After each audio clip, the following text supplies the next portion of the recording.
about to hear is true.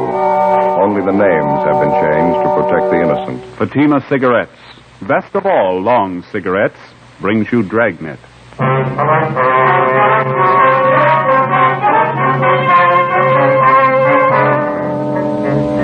You're a detective sergeant. You're assigned to robbery detail. A middle-aged businessman in your city is robbed and beaten senseless. The hold-up men escape. The victim refuses to report the crime. Your job? Investigate. You'll be amazed when you compare Fatima with other long cigarettes. You'll find they now cost the same. But in Fatima, the difference is quality. You see, Fatima is the quality king-size cigarette because it contains the finest domestic and Turkish tobaccos superbly blended. And Fatima is extra mild, with a much different, much better flavor and aroma than any other long cigarette. So compare Fatima yourself. Fatimas now cost the same as other long cigarettes, but your first puff will tell you... Ah, that's different. Yes, in Fatima, the difference is quality. Ask your dealer for Fatima, the quality king-size cigarette. Best of all long cigarettes. Start enjoying Fatima tomorrow.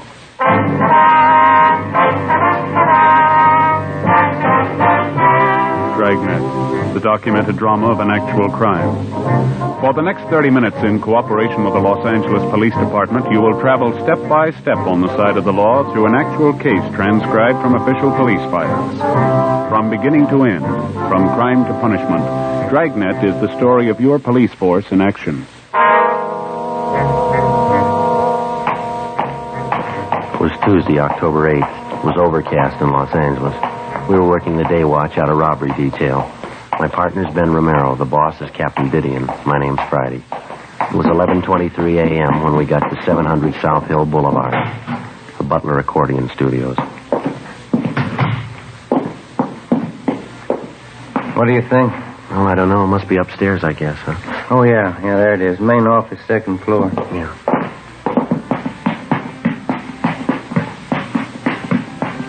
Who is that, Joe? What? That portrait up there on the wall. Wait a minute. Some printing underneath here. It's a nice painting. Yeah, it says Damien, the father of the accordion, Vienna, 1829. What do you know about that?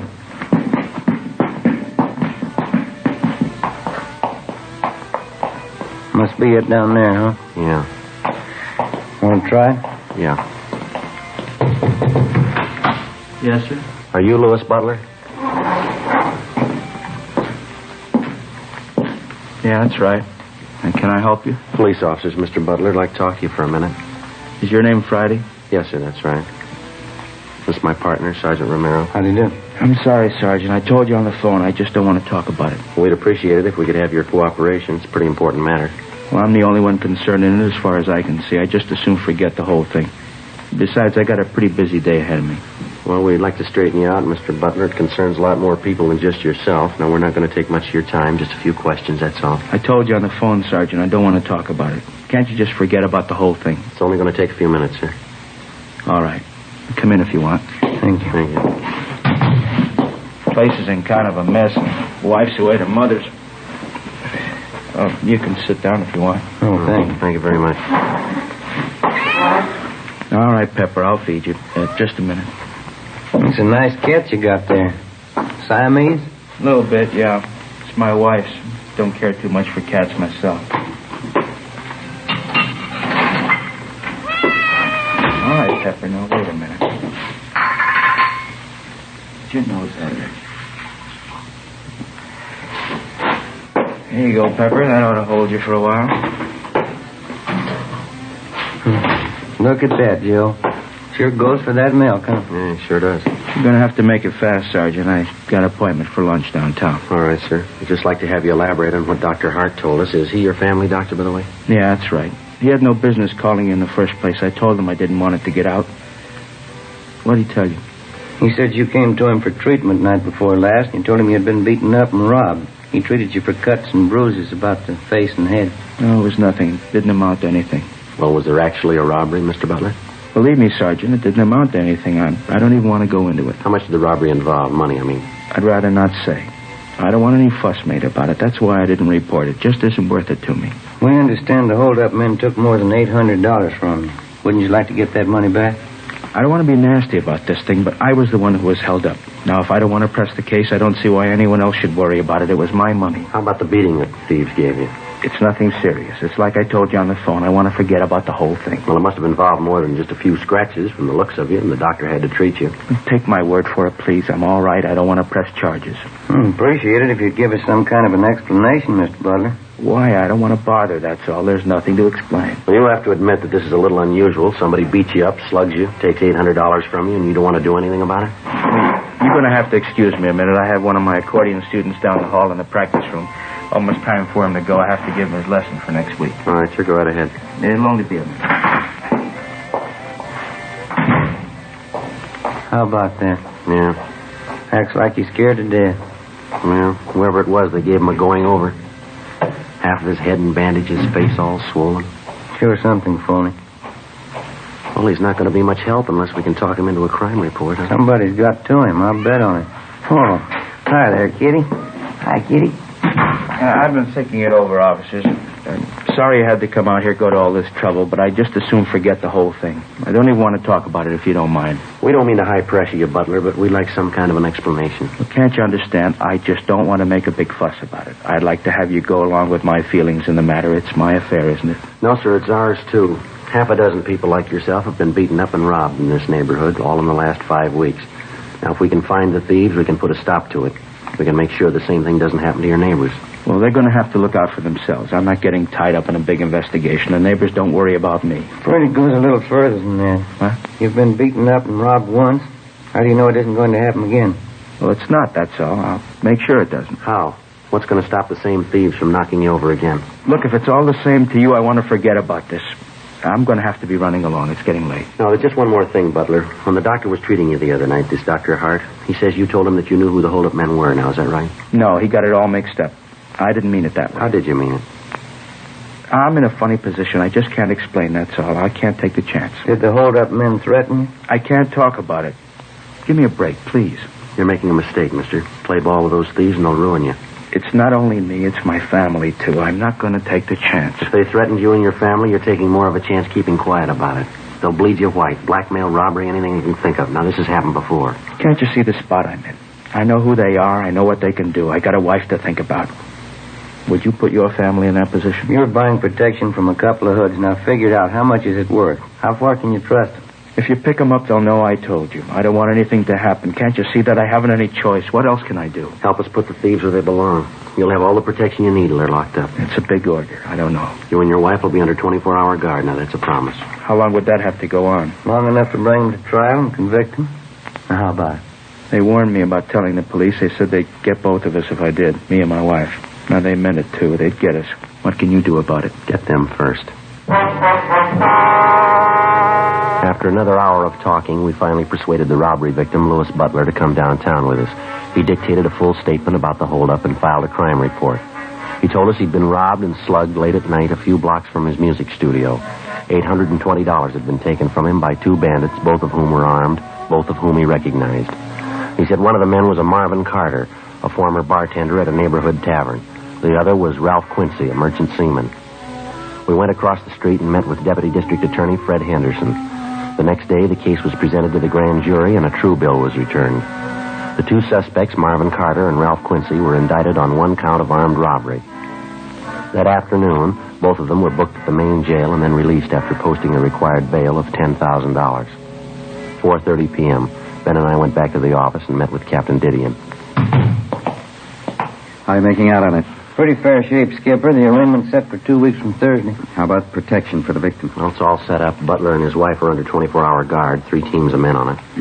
There's 2 thieves getting out on bail. It's not going to make it any easier. Who are you working with from the DA's office? Henderson. Seems to think we've got enough to convict both men. What makes him so sure? Well, for one thing, we got a line on a couple of good witnesses to the holdup. Excuse me. Robbery, Didion. Yeah, Mike. No, I'll check it before I leave. Right. What was that about witness? A man by the name of Bartlett runs a drugstore. He and his son were in the neighborhood when Louis Butler was held up. They're supposed to have spotted the two thieves running from the scene. Have you talked to them yet? Just over the phone. We've got an appointment with them at 6 o'clock tonight. Take their statements. I guess I don't have to tell you. Stay as close to this thing as you can. If we miss this time, we may not get another chance. You know as well as anyone how tough it's been reaching these thieves. Yeah. Well, we wouldn't be this far along if Butler didn't decide to cooperate and file charges. I wish I knew how many victims there are in this thing just like Butler. People we don't even know about, so scared they don't dare file charges. Guess there's a dozen of them anyway. I can't figure it. People hire a police force on salary to protect them and their property, then they turn around and try to make a deal with a bunch of hoods, buy them off. How far have you gotten on the hold-up gang? Well, how do you mean? The two men you've got tabbed, Carter and Quincy. Anyone else working with them? Well, possible, not sure yet. Both Carter and Quincy have juvenile records. That's about it. We're still checking on them. Robbery, did he? Yeah, Tom. That's right. No, I'll tell them they're here with me now. Right, thank you. It started already. How's that? The victim, Louis Butler, he got a phone call at his house a few minutes ago. Yeah? Figured it was one of the hold-up gang. They gave Butler a choice. What'd they say? Either he drops the charges or they'll kill him. 5:30 p.m. Captain Didion issued orders that the two suspects in the case, Marvin Carter and Ralph Quincy, be placed under 24-hour surveillance. An additional team of men was assigned to guard Louis Butler. Each officer was carefully instructed to take all possible precautions to prevent the robbery victim and his wife from being harmed in any way. 6 p.m. Ben and I met with the two witnesses to the holdup, a drugstore proprietor, Sam Bartlett, and his teenage son, Harold.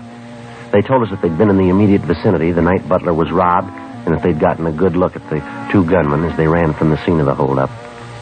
Bartlett and his son, Harold, identified the suspects as Marvin Carter and Ralph Quincy.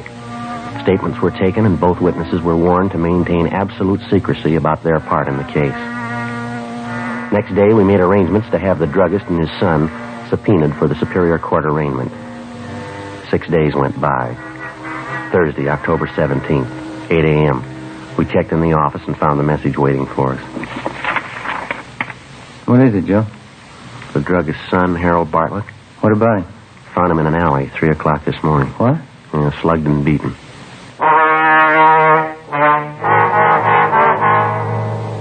Late that afternoon, Ben and I received permission from the doctors to visit briefly with our witness, 17-year-old Harold Bartlett. His injuries were painful but not critical. The beating he'd received was nothing less than brutal. His left forearm had been broken, and he'd been beaten viciously about the face and chest. He told us that he was on his way home from a neighborhood movie just before midnight when two men jumped him from behind on a deserted street. Well, I drove around some, maybe 5 or 10 minutes. There must have been at least 3 men in the car. Why do you say that? Well, there were 2 in the back seat with me. Somebody else had to be doing the driving. And it had to be a sedan or a club coupe. I guess so, yeah. After we drove around a while, they stopped the car and then they began slugging me. Didn't say a word the whole time, just started slugging me. I asked them why, and just kept slugging me. I see. At first, I think they were hitting me with their fist. And it felt like something a lot harder. A piece of iron or metal or something. That's when I grabbed the cloth off of my face and I started to holler. What happened then? Oh, I guess nobody heard me. Nobody came anyway. One of the men swore at me and grabbed my arm. It was something sure sore. They didn't say anything to you all this time? No, not till just before they pushed me out of the car. It seemed like I was at that car for hours. When they started to talk to you, Harry, what'd they say? It was about that robbery my father and me saw. The one you talked to us about last week? What'd they say about it? I said, maybe this will help you keep your mouth shut. Stay out of other people's business.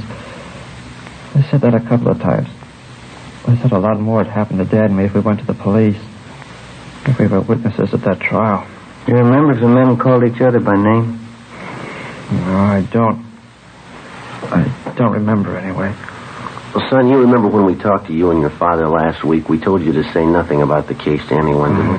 I remember, Sergeant. I guess it's my fault. Well, did you tell other people that you were a witness in the case? Did you mention it in public? I guess I did, yeah. I didn't think it was that important. I guess I talked about it quite a bit. I'm sorry.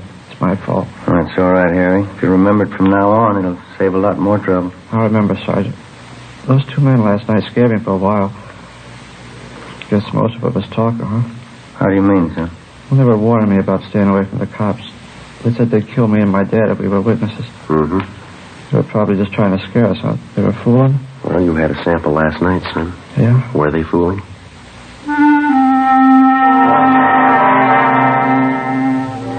After we left Harry Bartlett, we went back to the office and arranged for a 24-hour guard to be assigned to the teenage boy and his father.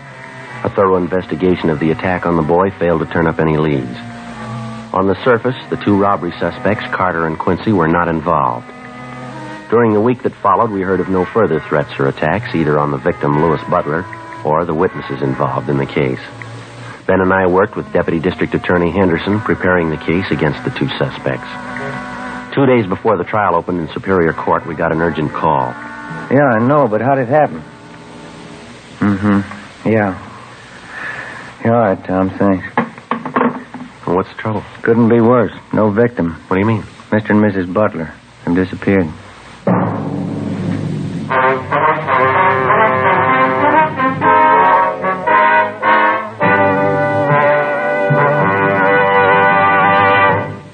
You are listening to Dragnet. From beginning to end, Dragnet is the authentic story of your police force in action. Now, from beginning to end, the Fatima story. Actual convincing proof that in Fatima, the difference is quality. Quality of tobaccos. The finest domestic and Turkish varieties, extra mild and superbly blended to give you a much different, much better flavor and aroma. Quality of manufacture. Smooth, round, perfect cigarettes. Rolled in the finest paper money can buy. Manufactured in the newest and most modern of all cigarette factories. Quality even to the appearance of the bright, clean, golden yellow package, carefully wrapped and sealed to bring you Fatima's rich, fresh, extra mild flavor. Because of its quality, its extra mildness, its better flavor and aroma, more long cigarette smokers are now insisting on Fatima than ever before. So if you smoke a long cigarette, compare Fatima. You'll find they now cost the same, but your first puff will tell you, Ah, that's different. Yes, in Fatima, the difference is quality. Insist on Fatima. Start enjoying the quality king-size cigarette. Fatima. Best of all long cigarettes.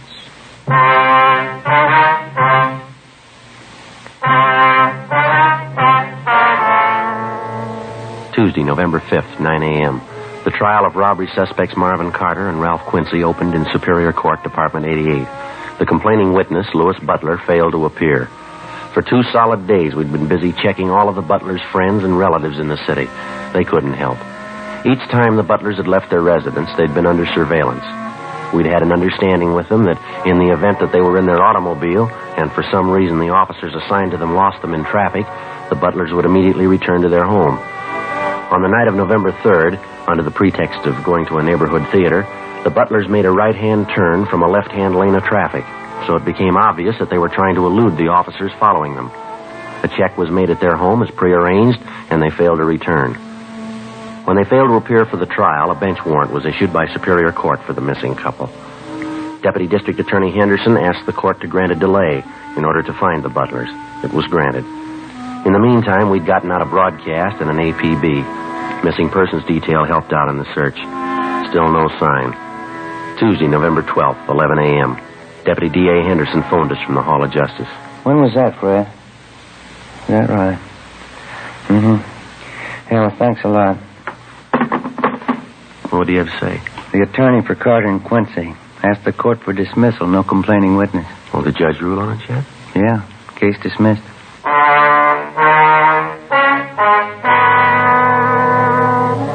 No matter how guilty the two men might have seemed, there was nothing further anyone could do.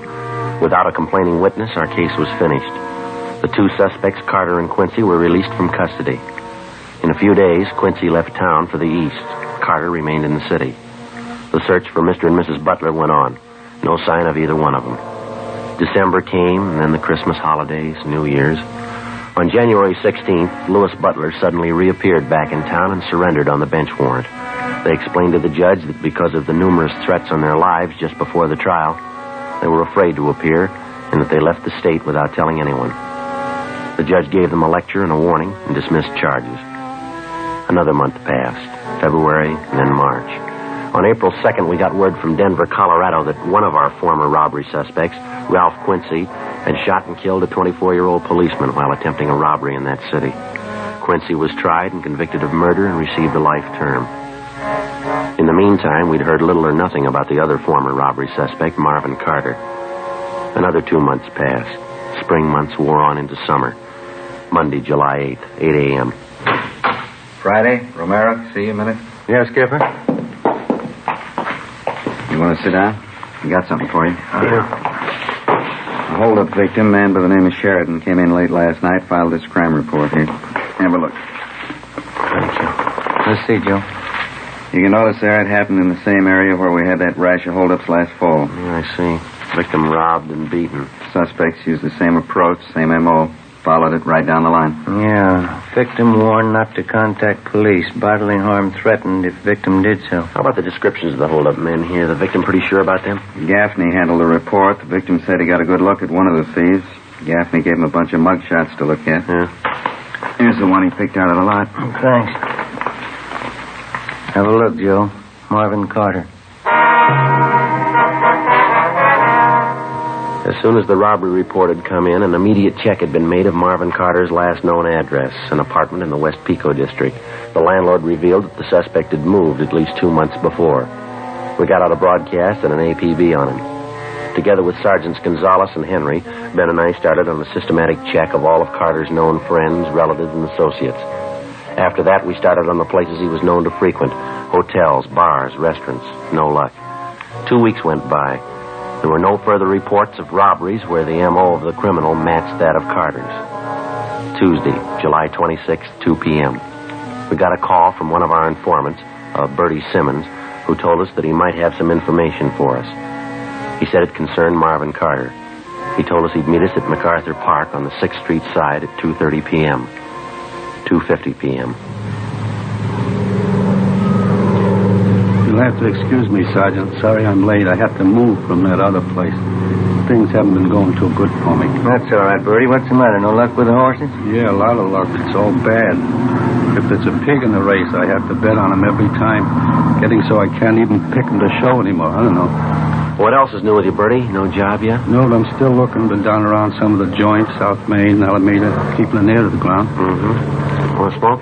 Yeah, thanks. Don't mind if I do. There you go. Light for you. What have you heard, Bertie? Anything that'll help? That Marvin Carter, you're still looking for him, aren't you? That's right. Any rumble? I heard it last night having a beer downtown. I knew you fellows were in a little bind on the thing. I always like to help you when you're in a bind. Well, what'd you hear, Bert? Carter's still in town, hiding out. Like I say, I always like to help you out when you need it. Mm-hmm. I know what it is to be in a bind. That's when you appreciate help most. I'm kind of in a bind right now. A little short, you know. A couple of dollars, Bert. That's all I have on me. Will I help you out any? You saved my life, Sergeant. Tell you the truth, I didn't know where dinner was coming from tonight. No need telling you. I appreciate it. What was this you heard about Carter? Still in town. There's a place down by Venice, near the beach. Mm-hmm. Carter's been seen there once, twice lately. It's a little seafood joint. Beer and clams. Down by the beach. Well, now, is that somebody's story, or is it the real thing, Bert? The real thing, Sergeant. You know me better than that. No phony leads from me. Where's Carter supposed to be staying down there, do you know? Well, I do and I don't, I guess. What do you mean? This moocher told me about Carter last night. He didn't know the address, but he described the place Carter's supposed to be hiding out in. I know the joint he means. But you don't know the address. No, but I can point out the place he means. It's a shack right along the speedway down there, down by the beach. Mm-hmm. You want to run down there with us now? Sure, I'll point it out for you. I'm not going near it, though. Why do you say that? Don't want to mix with it, that's all. I got the word. What do you mean? Carter. Won't be an easy one to take. How do you know? He's got a gun. 2:55 p.m. Along with our informant, Bertie Simmons, Ben and I drove down to the beach town of Venice.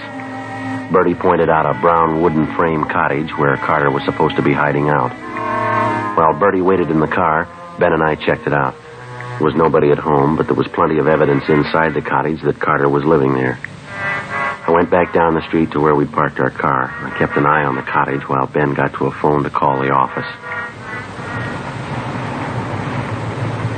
Pretty down here, huh, Sergeant? Yeah, it's a nice day. I don't get out in the air enough. I think that's my trouble. Some of this good ocean air makes you feel like a million. Yeah. Did you notice the place where your partner went to phone down the street there? Yeah, what about it? You see the sign, beer and clams? Right over the door. Beer and clams? Yeah, Best in the city, I know. I've been there. Only great. Good beer for a dime, fresh clams. Nothing better. You like clams? Yeah, they're all right once in a while.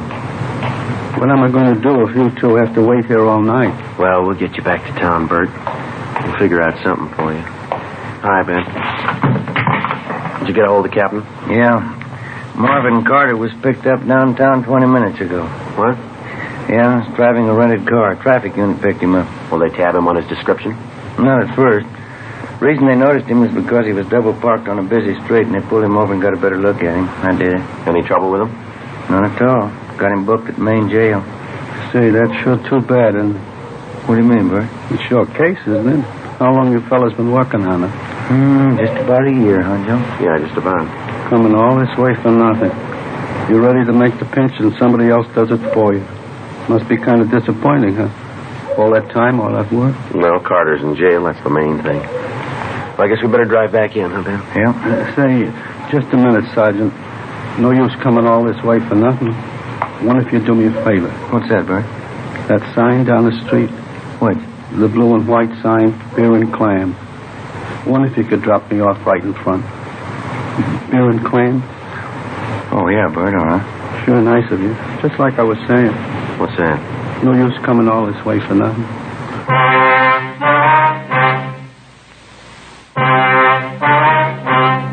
The story you have just heard was true.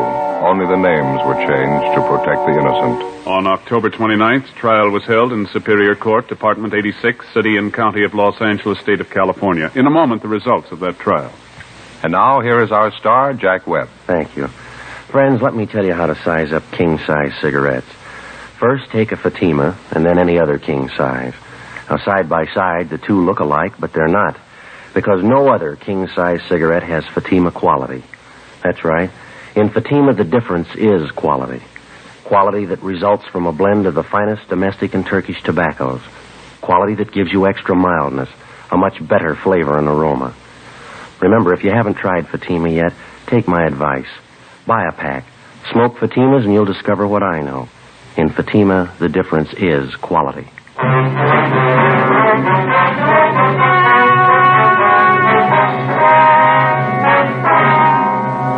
Marvin Lawrence Carter was tried and convicted on several counts of first-degree robbery and was sentenced to the state penitentiary where he is now serving his term. First-degree robbery is punishable by imprisonment from 5 years to life. Ladies and gentlemen, Miss Lyle Rooks, editor of Radio Television Mirror. The readers of Radio Television Mirror have chosen Dragnet, the favorite program of its type, for 1950. I am privileged to present the citation to you on behalf of the editors and readers of Radio Television Mirror throughout the nation. Thank you, Miss Rooks.